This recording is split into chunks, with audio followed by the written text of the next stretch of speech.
Welcome to the Bible and Science. This is Dave Prentice. I'm a retired public high school teacher, certified in all branches of science and math. I've also taught on the Bible and Science for many years, both in the U.S. and on many overseas mission trips. This is episode 38 of the Bible and Science. We started talking about the fossil record, what it means, how to interpret it, several episodes ago. We're going to continue talking about the invertebrates, the animals found in the lowest fossil-bearing layers. So if you believe in creation, which is complex to simple, you would say that the rock strata that we find down throughout the Earth's layers represents ecological communities. So there should be a pattern of clearly defined fossil communities around the world. The characteristic suites of fossils are precisely how we identify each rock layer by the fossils contained therein. So what we observe in the rocks is exactly what initial complexity leads us to expect. If instead you believe in initial disorganization, that is evolution, simple to complex, you would say that the strata represent time periods. In that case, there should be a continual overlap of life forms with no consistent worldwide patterns. Should be random wherever you go. But the consistent worldwide pattern of fossil suites identifying strata requires a great deal of explanation in order to fit with the initial disorganization evolution idea. So if you look in the fossil record, you're going to find that generally there are suites of fossils, communities of fossils, that seem to represent interdependent communities. This is actually pretty similar to what we see in the world today around the Grand Cayman Island.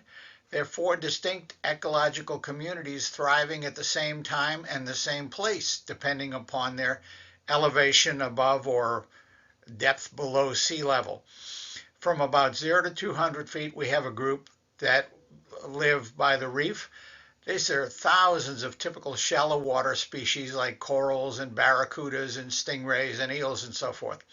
You go down under 200 feet to about 600 feet, there's an area that's commonly called the wall, the sponge bells. There are lots of various types of sponges, and there's also worms and crustaceans. If you go down more than 600 feet, 600 to 1,000 feet, there's an area that's called the haystacks. There's a great deal of debris broken off from above that's settled down. This contains sharks, starfish, sea whip corals, sea urchins, and so forth. But if you go down under 1,000 feet to the area that's commonly called the deep, it's totally dark. You'll see there cookie cutter sharks, coffin fish, tripod fish, spidery armed jellyfish, sea cucumbers, and so forth. These are not the same as the 2 layers above or the 3 layers above them. There's 4 distinct communities living at the same time and the same place. So if you believe in initial complexity, creation, you would expect the characteristics of the fossil record should include sudden appearance. The specimens of each basic kind found lowest in each stratum should appear suddenly with all of their ordinal characters. That would be the things that identify a cat as a cat, a dog as a dog, and so forth. Ordinal characters should be clearly defined. There shouldn't be anything that's halfway toward becoming a dog, 3/4 of the way toward becoming a human, and so forth. You would also expect, based upon creation, stasis. Since each type of organism was brought into existence in a fully functional condition, there should be a resistance to basic change.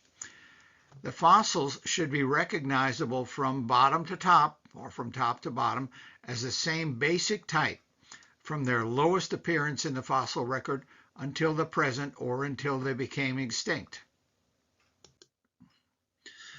Now, if you believe in the neo-Darwinian idea of gradual evolution, some simple to complex, you would expect to find gradual development. The first living thing is supposed to have evolved from lifeless chemicals over 3 billion years ago. Ever since then, its descendants have continually evolved into more and more complex types. So there would have been many transitions, far more transitions than final forms.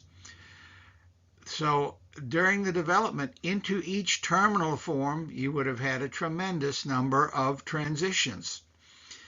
Then also you would expect, according to neo-Darwinism, gradual evolution, that there would be a continual gradual change.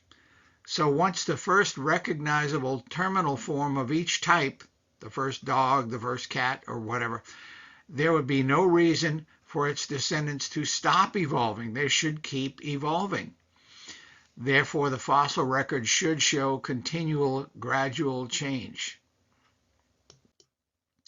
Now, if instead you believe in the punctuated equilibria idea, this said that there were periods of equilibrium that went on for extended periods of time, perhaps thousands or millions of years, and then suddenly there was a punctuation event, volcanic eruption, asteroid impact, or something like that. So the punctuationists reject the initial complexity model because it requires an influence outside nature, that is God. Well, they proposed it because of the sudden appearance and stasis evident in the fossil record. Stasis would be indicated by the fossils because the fossils didn't evolve, supposedly for millions of years from one layer to another layer as you went up and up and up. Sudden appearance would be manifested where the equilibria were punctuated by sudden events such as floods, volcanic eruptions, asteroid impacts, etc., that radically changed the environment. So new types of organisms would have evolved rapidly as a result of the altered natural selection pressure. Since it was such a rapid process, the punctuation, then very few fossils of the transitional stages would have been preserved. So let's consider some of the overall characteristics of the fossil record. The vast majority of fossils are the remains of sea creatures, the vast majority. Land animals and plants represent only a tiny percent of the fossil record. The evolutionary explanation, simple to complex, is that life remained in the sea for billions of years as it was evolving. The creation idea, complex to simple, says that most of the fossil record is the result of one or more global catastrophes, most notably the flood of Genesis. Yes, I do believe in the Genesis flood. Bottom-dwelling sea creatures would have been buried first by the rising floodwaters, by the sediment dumped by the rising floodwaters, and then communities at progressively higher elevations, that is, shallower and shallower depths, would have been buried later. First, the things at the bottom would have been buried, and then the things moving up, moving up, moving up. So the ecological communities on land, biomes on land, would be less likely to be buried, would probably leave a much scarcer fossil record, even though they're supposedly much more recent.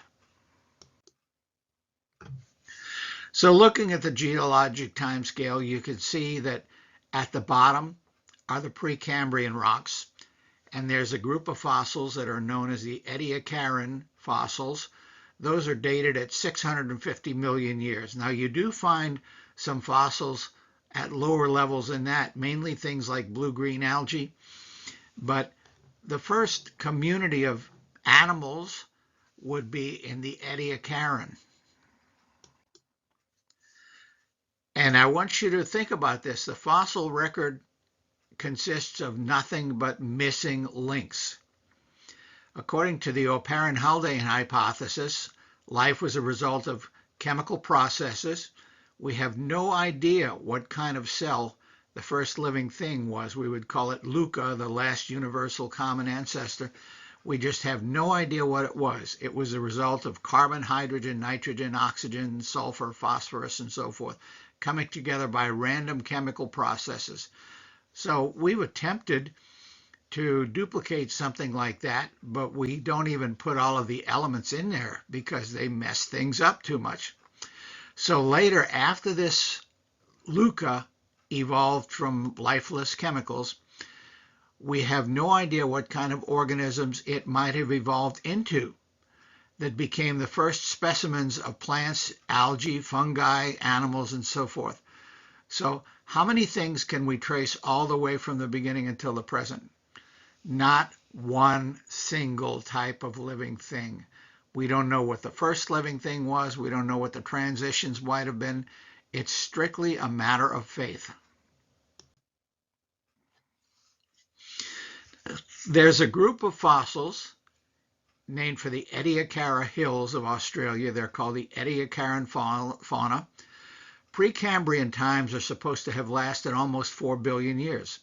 So during that time, the fossil record consists mainly of single-celled organisms, such as blue-green algae. Suddenly, there were 3 distinct groups of complex invertebrates found in Ediacaran rocks in Australia: worms, corals, and jellyfish. These are not the same as worms, corals, and jellyfish of other layers in the fossil record. They're not considered to be ancestors. So there are, for instance, 2 specimens of Cyclomedusa shown there. It's an Ediacaran jellyfish. So people say, well, maybe the rocks couldn't preserve the fossils. If the rocks could preserve jellyfish, they could have preserved anything. And then in the middle, you'll see Parvancorina, which is not really classified according to anything else that we have. And Charnia, which is similar to modern sea pims. Dickinsonia is a flattened worm. Spriggania is a worm-like creature. But none of these are considered the ancestors of anything else, and they're not considered the descendants of any known types. The Ediacaran creatures appear suddenly and fully formed with no known ancestry, and then they disappear from the fossil record. They have so many differences from specimens discovered dated later that they're not believed to be ancestors. And then jumping from the Ediacaran, we go to the Cambrian explosion. Precambrian rocks are supposed to represent about 4 billion years of Earth's history. The fossils consist mainly of microorganisms, blue-green algae, and the complex invertebrates of the Ediacaran fauna. Suddenly, the Cambrian explosion, found in the Cambrian rock layers, remember those are named for the area of England, which by the ancient Latins, ancient Romans were called Cambria. So in the Cambrian explosion, representative of all the phyla of the animal kingdom, as well as many divisions of plants, appear suddenly fully formed with no transitions leading up to them. None of the Precambrian fossils is considered an ancestor for any of those of the Cambrian. So initial disorganization, evolution, has a hard time explaining the Cambrian explosion. Initial complexity, creation, would say that the Cambrian explosion shows a vast diversity of life at the bottom of the early ocean. The fossils look like they were buried in some great catastrophe. Yeah, I believe there was at least one great catastrophe as described in the Bible. Some of the things found in the Cambrian explosion, there are various types of fish and mollusks and echinoderms and all of these things found in the Cambrian: sponges, bivalves similar to oysters, algae similar to modern seaweed, worms. All of these appear suddenly and fully formed with nothing leading up to them to indicate billions of years of evolution. They're not connected to the Ediacaran fauna in any way. Now, you may have noticed that there were no fish shown there in the Cambrian explosion. Well, that's not completely correct. There are a few fish found in the Cambrian. But why would we creationists, how would we justify this? Except for fish, most creatures living at the bottom of the ocean are just not very mobile. they would have likely been buried first in some sort of a catastrophic event. The lowest fossils should generally be those that were fairly dense and were not very mobile. Fish are present in the lowest ocean biomes today, so we would expect that there would have been a similar situation from the beginning. But fish are much more mobile than bottom-dwelling invertebrates. They would have been able to escape being buried longer than the invertebrates, although a few fish might be buried in the lowest strata, and there are some Cambrian fish known. The Precambrian through the Devonian, coming up from Precambrian, Cambrian, Ordovician, Silurian, up to Devonian, these would represent oceanic biomes at shallower and shallower depths. So as catastrophic sediment deposition continued, more and more fish would have been unable to avoid being buried. So as we come up to higher levels, yeah, we'd expect to find more fish. How about land plants? All of the Cambrian animals found so far are types we would expect to find in the sea, but there have been numerous sources like Leclerc, Axelrod, and so forth that have reported the discovery of spores and other parts of land plants in Cambrian rocks. What? That's ocean bottom fossils. Yes, but we would think that things got churned around, and occasionally some of these parts of the plants would have been reworked downward into the Cambrian rocks. Land plants are not supposed to have evolved until perhaps 100 million years after the Cambrian was ended. So these fossils of the land plants are 100 million years too early. So initial disorganization would explain this by saying the fossils were probably reworked downward through the rocks and wound up on the bottom. Ocean currents, things churning around, and so forth. Initial complexity, that was initial disorganization, which is evolution, says the fossils were reworked downward. Initial complexity, which is creation, says the strata were often formed under catastrophic conditions. There would have been a great deal of turbulence in the water. It wouldn't be surprising to find plants occasionally mixed in with animals outside of their normal biome because of violent water action. So look at the ocean today. The modern ocean contains a tremendous diversity of life, but it pales in comparison to much, much, much greater numbers of types found in the Cambrian explosion. Most of those are now extinct. Does that fit better with the idea of slow, steady, gradual evolution from simple to complex, or creation from complex to simple? So what do scientists say about the fossil record? This is Dr. Stephen Jay Gould of Harvard. He hated when creationists quoted him, but he said some good stuff.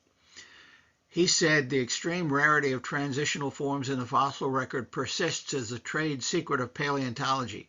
The evolutionary trees that adorn our textbooks have data only at the tips and nodes of their branches. The rest is inference, however reasonable, not the evidence of fossils. And then he goes on to say the history of most fossil species includes two features inconsistent with gradualism. He was arguing against gradual Darwinian evolution in favor of punctuated equilibria. So he said there were two features. Number one, stasis. Most species exhibit no directional change during their tenure on Earth. They appear in the fossil record looking much the same as when they disappear. Morphological change is usually limited and directionless. Then he said, number two, sudden appearance. In any local area, a species does not arise gradually by the steady transformation of its ancestors. It appears all at once and fully formed. Well, that's exactly what you'd expect according to creation. Now, Dr. Gould hated to be quoted by creationists, but it was such great stuff. Here's an example, or a few examples of stasis, which is where things just don't change. There are many things that are considered living fossils. Over on the left, you'll see some Precambrian stromatolites that are dated to about 3.5 billion years old. Well, that's pretty much like what we see today. And modern blue-green algae are very much like those. Lampreys, that is suckerfish, they haven't changed in 360 million years, supposedly. Platypuses haven't changed since 160 million. Crocodiles haven't changed since 150 million. Jurassic shrimp, 200 million years ago. I'm glad they didn't go extinct because in South Louisiana we eat a lot of shrimp. And a horseshoe crab up above and down below. Oh, look at that. They forgot to evolve over 400 million years. Coelacanths, dated 350 million years ago. Compare those to modern coelacanths. Oh, look at that. They forgot to evolve. So let me give you a brief summary of what we expect to find in the fossil record according to creation or evolution. Creation says catastrophism, one or more global catastrophes. The strata represent ecological communities. There should be a pattern of clearly defined fossil communities around the world. There should be many higher taxa. The kingdom, phylum, class, and order should be found in the lowest fossil-bearing rocks. The number of the higher categories should actually decrease through time because of extinction. Exceptions to the usual order of burials would probably have been because of violent water action. We would expect the sudden appearance of each basic type with all of its ordinal characters, its identifying characteristics, present. And we would expect a resistance to basic change, that is stasis. Evolution leads us to expect there should be uniformitarianism, slow, steady, gradual change manifested in the rock layers. Strata are supposed to represent time periods, not ecological communities, so there shouldn't be a continual overlap of life forms worldwide. There shouldn't be any sort of consistent worldwide pattern, but that's exactly what we find. There should be few of the higher categories in the earliest fossil-bearing rocks. The first living thing was a member of one kingdom, one phylum, one class, one order, one family, one genus, one species. And then after a while, oh, look, another species came out, and oh, there's another genus and another family. That's what we expect according to evolution, a gradually increasing number of the higher taxa, but that's not what we find. So exceptions to the normal order of burial would probably have been because of geologic reworking compared to creation, which says catastrophism. Evolution says it would be gradual development of new basic types as we went to higher and higher strata. And of course, there would be continual gradual change. Things shouldn't have stopped evolving. So let's talk about fish. There are a great many types of fish found in the Cambrian, Ordovician, Silurian. All of the major known types are found no later than the Devonian. There was a group called Agnatha, jawless fish. They were called suckerfish. There was a group called the placoderms, armored species, armored types.